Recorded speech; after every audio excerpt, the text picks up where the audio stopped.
सबसे पहले तो आप सभी को होली की ढेर सारी शुभकामनाएं। एक अच्छा स्कूल इलाके को मिलता है तो इलाके की तरक्की होती है।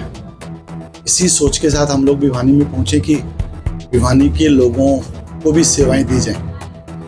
बहुत सालों से भिवानी के लोगों ने डिमांड रख रखी थी। पूजनीय बाबूजी के सामने भी लोग आते थे कि भिवानी में स्कूल करें आप। हम लोग 2019-20 में भी भिवानी में लैंड खोज रहे थे, बस यूँ मान लो कि आज ही आना हुआ जी। देखिए, ब्रांड और नाम की कुछ ऐसी बात नहीं है। हम लोग सिंपल से आदमी हैं और आप सबकी ब्लेसिंग से काम कर रहे हैं। अलग हम कैसे हैं, सब लोग इस फील्ड में अच्छा काम कर रहे हैं। सभी एजुकेशन इंस्टीट्यूशंस अच्छा काम कर रही हैं और हम भी उसी रास्ते पर चल रहे हैं। आपको आपके रिजल्ट्स अलग बनाते हैं, आपको अपने विचार अलग बनाते हैं। अब चाहे वो रिजल्ट्स गेम्स में हो, चाहे वो रिजल्ट्स कल्चरल एक्टिविटी में हो, चाहे वो रिजल्ट्स आपका एकेडमिक में हो। और मैं तो ये बोलूँगा कि चाहे आज के दिन स्कूल लेवल पे बिजनेस की बात भी क्यों ना हो, चाहे स्कूल लेवल पे यूपीएससी की बात भी क्यों ना हो, तो इस चीज़ से आरपीएस थोड़ा सा डिफरेंट दिखाई देता है। और देख पा रहे हैं कि जहाँ जहाँ आरपीएस है वहाँ पे लोगों का किस तरीके से रुझान है। उन सबकी ब्लेसिंग्स है, लोगों की ब्लेसिंग्स है, परमात्मा की मेहरबानी है। तो लोगों का विश्वास बना और हम उसके ऊपर खरा उतरना चाह रहे हैं। भगवान हम सबको इतनी हिम्मत और ताकत दे रहे हैं। देखो, आज के दिन एनईपी जो आज आ रही, एनईपी जो सिस्टम अभी अडोप्ट हुआ है, अभी लागू है, हम तो बहुत पहले से उसके ऊपर काम कर रहे हैं। आप ये पाएंगे कि हम लोग 15 साल पहले से ओएमआर सीटें फिलअप करना बच्चों को बता रहे थे, जो कि बड़ी सिटीज में नहीं है। बच्चों को स्कूल लेवल पे जितने भी कॉम्पिटिटिव एग्जाम्स होते हैं, हम उसके ऊपर हर हाल में बच्चों को तैयार करते हैं। बच्चे को ना कभी ट्यूशन जाना पड़ेगा। आरपीएस मीन्स नो ट्यूशन, ये मतलब खास बात है। गुरुग्राम का 95% बच्चा ट्यूशन पढ़ता था। जब से आरपीएस गया, गुरुग्राम का 95% बच्चा ट्यूशन नहीं पढ़ता है। मैं भिवानी में भी देख रहा हूँ, बहुत सारे पेरेंट्स आए कि हमारे बच्चों को इवनिंग में ट्यूशन जाना पड़ता है, कोचिंग में जाना पड़ता है। आरपीएस के बच्चों को कहीं जाना नहीं पड़ेगा। आपके चैनल के माध्यम से मैं कहना चाहूँगा कि आरपीएस की जवाबदेही और जिम्मेदारी है कि वो अपने बच्चों को उस तरीके से पढ़ाए, एनईपी की तरह बच्चों को ग्लोबल एक्सपोजर दे। ग्लोबल एक्सपोजर दे, मैं मतलब बहुत बड़ी बात बोल रहा हूँ। तो वो सब चीज़ें तब हो पा रही हैं जब हम उस विजन के साथ चल रहे हैं। तब ये सब चीज़ें हमें डिफरेंट बना रही हैं। के चैनल के माध्यम से मैं सभी अपने अभिभावकों को और सारे पेरेंट्स, मतलब और जितने भी पेरेंट्स आपके चैनल के माध्यम से देख रहे हैं, उनको मैं यही बताना चाहूँगा कि जब 25 साल पहले जब महेंद्रगढ़ के बारे में सोचते हैं तो दिमाग में एक तस्वीर आती थी कि भाई पिछड़ा इलाका है। लेकिन वहाँ पे जितने भी जो एजुकेशन इंस्टीट्यूशंस थे, उन सब ने काम किया और सबने काम ऐसा किया कि वो कमाल कर दिया कि एजुकेशन के मामले में हिंदुस्तान में महेंद्रगढ़ को नंबर 1 पर पहुंचा दिया। ये एक दिन का काम नहीं था, ये बहुत सारे सालों की तपस्या थी। पूजनीय बाबूजी श्री ओपी यादव जी ने, वो कहते हैं कि शिक्षा की जो क्रांति थी वो इस तरीके से लाई गई कि वहाँ के बच्चों के तो वारे न्यारे हो गए, वहाँ के लोगों के वारे न्यारे हो गए। तो आज महेंद्रगढ़ जिला एजुकेशन के साथ साथ मैं ये भी बताना चाहूँगा कि फाइनेंशियली भी आप देखोगे कि बहुत ग्रो कर गया, क्योंकि जहाँ एजुकेशन होती है वहाँ पैसा आता ही आता है। कहते हैं जिसका बच्चा कामयाब है उसकी ज़िंदगी कामयाब है। और जहाँ तक बात है आज के सीन की, बच्चे भिवानी के, बच्चे गुड़गांव के, बच्चे महेंद्रगढ़ के, बच्चे ऑल ओवर इंडिया के और ऑल ओवर वर्ल्ड के बराबर होते हैं। एक अच्छे बच्चे को एक अच्छा प्लेटफॉर्म चाहिए होता है। जब तक एक अच्छे बच्चे को एक अच्छा प्लेटफॉर्म नहीं दोगे, बच्चा परफॉर्म ही नहीं करेगा। हम लोग जो सिस्टम बनाते हैं, जो प्लानर बनाते हैं, वो इस तरीके से बनाते हैं कि स्कूल लेवल पे जितने भी कॉम्पिटिटिव एग्जाम्स होते हैं, स्कूल लेवल पे जितने भी स्पोर्ट्स के इवेंट्स होते हैं, स्कूल लेवल पे जितने भी कल्चरल इवेंट्स होते हैं, उन सब बच्चों की तैयारी इस तरीके से करते हैं कि उस प्लानर में होता है और साल भर वो शेड्यूल फॉलो होता है। इंटर आरपीएस भी कॉम्पिटिशन होते हैं तो बच्चे निखर के आते हैं और फिर बच्चे परफॉर्म करते हैं। भाई साहब, आपको पता है कि भिवानी तो अमीर है, महेंद्रगढ़ तो गरीब है। जब महेंद्रगढ़ के लोग पैसा दे सकते हैं तो भिवानी के लोग तो बहुत अच्छे से दे सकते हैं। इनका सबसे बड़ा फायदा कि बच्चों को अलग से शाम को ट्यूशन नहीं जाना पड़ेगा।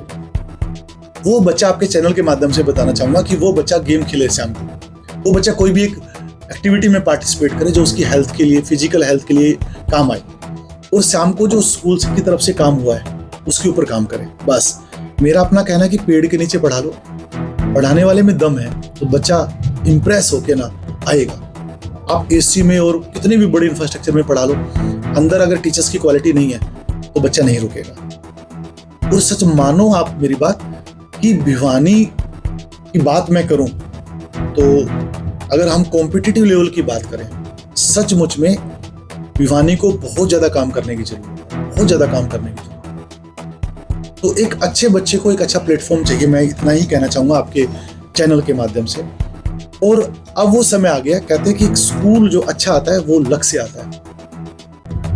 महेंद्रगढ़ के लोगों को अच्छे स्कूल्स मिले तब आज महेंद्रगढ़ के बच्चे अच्छा परफॉर्म कर रहे हैं। अब भिवानी के लोगों की बारी है, आप बहुत जल्दी ये पाओगे कि भिवानी के बच्चे भी महेंद्रगढ़, गुड़गांव, रेवाड़ी के बच्चों के जैसे ही परफॉर्म करेंगे। हम अक्सर एक बात बोलते हैं, RPS means no tuition up to +2। उसमें जो बच्चा मेडिकल में जाना चाहता है उसको भी बाहर जाके कोचिंग और ट्यूशन की जरूरत नहीं है, उसको सीकर नहीं जाना है। आपके चैनल के माध्यम से मैं सभी पेरेंट्स को बताना चाहूंगा कि इस बार जो जेईई मेन का रिजल्ट आया 99 परसेंटाइल से ऊपर 45 बच्चा है हमारा आउट ऑफ 500 सीकर में और कोटा में 10-10 हजार, 15-15 हजार, 1-1 लाख बच्चा है। और वैसे भी आपकी जानकारी के लिए मैं बताना चाहूंगा कि सीकर 50% खाली हो गया, कोटा भी 30% खाली हो गया। क्यों? क्योंकि आज जो एजुकेशन है वो ऐसी एजुकेशन है कि बच्चे के ऊपर प्रेशर आ रहा है, और स्कूल इस सिस्टम ऐसा सिस्टम है कि यहाँ पर बच्चा प्रेशर नहीं लेता है। कैसे? कोचिंग में गया, अपने रूम से कोचिंग में गया, कोचिंग से अपने रूम में आ गया, उसको खेलने का कोई जगह उसकी नहीं है। घर पे बच्चा रह रहा है, ये किस्मत वाली बात है कि बच्चा घर पे रह रहा है, माँ के हाथ का खाना खा के आ रहा है, स्कूल में जा रहा है, स्कूल में छोटे भाई बहनों के साथ भी खेल रहा है, प्रेशर रिलीज हो रहा है, घर पे दादा दादी के साथ बात कर रहा है, प्रेशर रिलीज हो रहा है, उसके ऊपर प्रेशर तो आ ही नहीं रहा। और अपनी सारी बात वो अपने शेयर कर ले रहा है पेरेंट्स से, पेरेंट्स स्कूल में आके अपनी बात रख ले रहे हैं, स्कूल में असेंबली भी होती है, स्कूल में स्पोर्ट्स भी होता है, तो बच्चे को ऊपर प्रेशर बच्चा लेता ही नहीं है। और स्कूल में कोटा और सीकर से भी बेस्ट पढ़ाई हो रही है, ये भी मैं कह रहा हूँ। और मैं ये क्यों कह रहा हूँ, मैंने बताया कि 99 परसेंटाइल से ऊपर 45 बच्चा है, 95 परसेंटाइल से ऊपर 181 स्टूडेंट्स है out of 500। It's a record, और वो बिना ट्यूशन के, बिना कोचिंग के, सब कुछ स्कूल की तरफ से। तो किसी बच्चे को भी कोटा और सीकर जाने की जरूरत नहीं पड़ेगी, ना ही किसी कोचिंग इंस्टीट्यूट्स में लोकल में जाने की जरूरत पड़ेगी। बच्चा स्कूल में आ गया वो सफिशिएंट है, वो हमारी रिस्पॉन्सिबिलिटी है, जवाबदेही है। मैं आपके चैनल के माध्यम से बताना चाहूंगा लोगों को के बारे में भी आपके सामने बात रखना चाहूंगा कि हम ना एक विजन लेके चलते हैं कि हम कबड्डी में भी अच्छा करें, क्योंकि कबड्डी में भी अपॉर्चुनिटीज हैं। हम बैडमिंटन में भी अच्छा करें, आप देख रहे हो कि बैडमिंटन में ऑल ओवर वर्ल्ड के बच्चे इंडिया में आ रहे हैं। बॉक्सिंग में भी अच्छा करें, रेसलिंग में भी जो है उसमें अच्छा करें, आप बास्केटबॉल में भी अच्छा करें, फुटबॉल में भी अच्छा करें।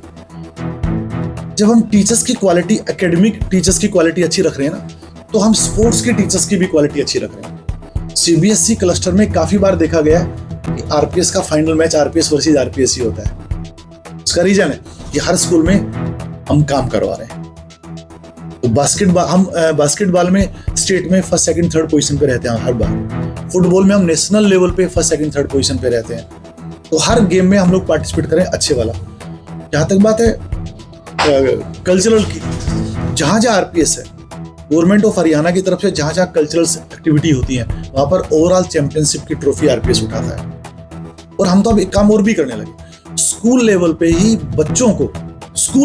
बच्चों को हम एंटरप्रेन्योरशिप का, स्टार्टअप की जानकारी दे रहे हैं। 4 HR हेड हम लोगों ने हायर करे, वो लोग अपनी कंपनियों की बातें, एक्सपीरियंस हमारे बच्चों के साथ शेयर करेंगे कि जो बच्चा बिजनेसमैन बनना चाहता है, बिजनेस में जाना चाहता है, तो उस बच्चे को वो लोग रास्ता दिखाएंगे कि इस तरीके से। आपके चैनल के माध्यम से मैं भिवानी के लोगों को और भी एक बात बताना चाहूँगा कि हम लोग यूपीएससी की भी कोचिंग करवा रहे हैं, यूपीएससी की भी क्लासेस करवा रहे हैं सैटरडे को ऑनलाइन। हमारे इंजीनियरिंग कॉलेज में और डिग्री कॉलेज में यूपीएससी की क्लास लगती है, तो उनका लाइव टेलीकास्ट सैटरडे को होता है। अब आप सोचो कि 11th और 12th में ही बच्चे को यूपीएससी की क्लासेस मिल रही हैं। और मैंने अभी बताया कि इंटरनेशनल जूनियर साइंस ओलंपियाड में हम लोग गोल्ड मेडल जीत रहे हैं, बहुत बड़ी बात है। जैसे वैभव सूर्यवंशी ने अपने देश का नाम कमाया, हमने भी, उसने क्रिकेट में नाम कमाया। हम लोगों ने साइंस के जमाने में रसिया, अमेरिका, चाइना को पछाड़ते हुए, रसिया, चाइना और अमेरिका को पछाड़ते हुए, इजराइल को पछाड़ते हुए हिंदुस्तान का नाम रोशन किया साइंस की फील्ड में, और वो भी international junior science olympiad. Base मजबूत हो रहा है, आने वाला फ्यूचर देश का बहुत बढ़िया है, विकसित भारत बनेगा, विश्व गुरु भारत बनेगा, और उसमें आप सबकी ब्लेसिंग्स रही तो हम सबका योगदान अच्छे खासे लेवल का होगा। बहुत बहुत बधाई आप सब।